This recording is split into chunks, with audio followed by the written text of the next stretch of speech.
Have you ever spoken anything and then regretted it greatly a few minutes later? Have you ever considered how words said in a moment of rage may damage opportunities, break relationships, and even cause you to turn away from God? Nowadays, everyone wants to be heard, but not everyone is able to listen.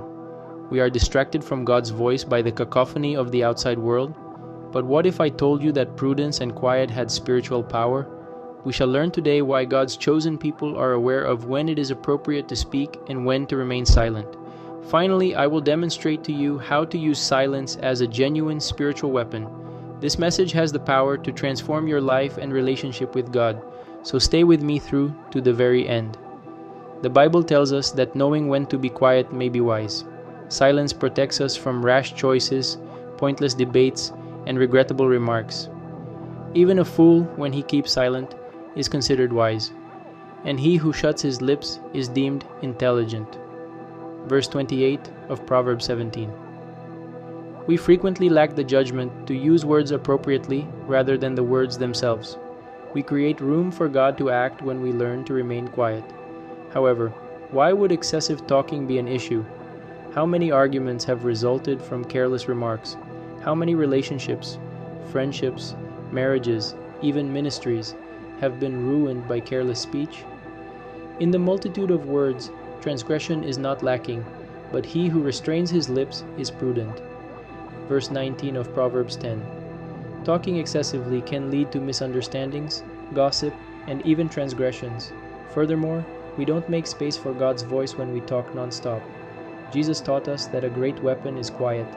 Despite being the literal word of God, Jesus did not always react to challenges. Rather than defend himself or argue with Pilate, he said nothing.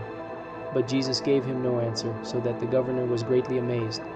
Verses 14 to 27 of Matthew 27. Jesus' quiet demonstrated complete strength rather than weakness. He was aware that arguments and yelling are not necessary to prove the truth.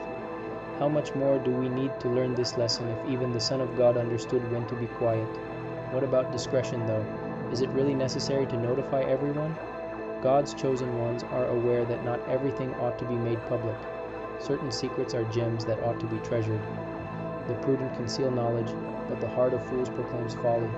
Verse 23 of Proverbs 12. Not all dreams are meant to be shared. Joseph ended up being sold as a slave after telling the wrong people about his goals. Announcements are not necessary for every whim. Silence is the best way to appreciate many benefits. Not all difficulties ought to be made public. At the altar of God, some wars are won in secret. Now consider this. How will we be able to hear God if we talk so much? Many claim that they don't hear from God, but do they actually pay attention? There was a fire following the earthquake, but the Lord was not present. And after the fire, a still small voice. Chapter 19, verse 12 of 1 Kings. God doesn't talk. But how can we be able to hear his voice if our lives are filled with noise? We are so preoccupied with discussing, debating, and whispering that we fail to see that God's answer has frequently already been provided. Then, however, when should we talk and when should we be quiet? There is a time to be silent and a time to speak. Verse 7 of Ecclesiastes 3. Knowing when to speak is more important for wisdom than simply knowing how to do it. Talk when what you have to say is edifying. Speak out if you have anything to say that will help someone learn, grow, or heal. When you know your words will be ineffective, keep quiet. The wisest course of action is to remain silent if the other person is unwilling to listen, if the atmosphere is hostile, or if the conversation will not progress. Before you talk, say a prayer. Ask God, does this need to be said? Before responding. What are some ways that we might employ silence as a spiritual weapon? The Lord will fight for you, and you shall hold your peace. Verse 14 of Exodus 14. To get closer to God, practice stillness. Take a moment to hear what God has to say rather than chatting constantly. Win wars by being silent. Words are not necessary for every conflict. Sometimes all God asks is that you wait and have faith. Make use of quiet to get wiser. Less talk means greater observation. More observers have a greater understanding. Being silent is a sign of spiritual development rather than weakness. We discovered today that silence may indicate caution and intelligence.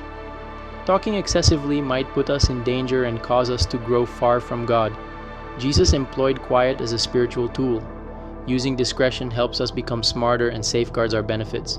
We must learn to listen to God because He communicates in quiet. Now, I'd want to know if you think you should listen more and talk less. Share your experience by leaving a comment below. Please like, subscribe, and spread the word if this video was a blessing to you.